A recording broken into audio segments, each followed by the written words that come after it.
Hi, this is Ken Quinn, Regional Director with U.S. Term Limits.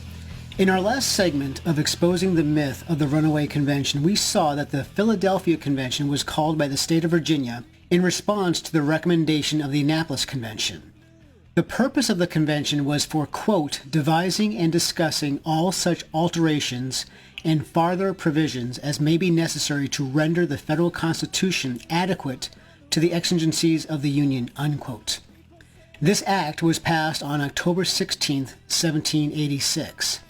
Immediately, the states began to take action by appointing commissioners and empowering them with specific authority in their credentials.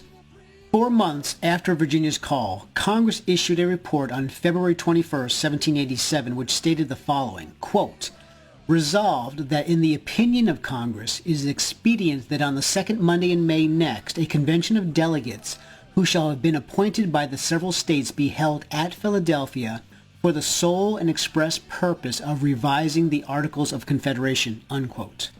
Today, the opponents of Article 5 lift this report out of context to claim that Congress officially called the Philadelphia Convention. They do this to make it appear that the convention exceeded their authority by going beyond simply revising the articles, and therefore it became a runaway convention. And the same thing would happen today if an Article 5 convention was ever called. They intentionally neglect to share that this report was only the opinion of Congress and had no binding authority on the states whatsoever, because Congress had no authority to even call such a convention. By making this false claim, they not only lie about our constitutional history, but they dishonor the framers of our Constitution by claiming they illegally adopted it. You do not have to read very far into the notes taken at the Federal Convention to see that the framers understood the broad authority granted them by their legislatures. On May 29th, the first working day of the convention, Virginia, the very state that called the convention, introduced a plan with 15 resolutions expanding the Articles of Confederation beyond recognition.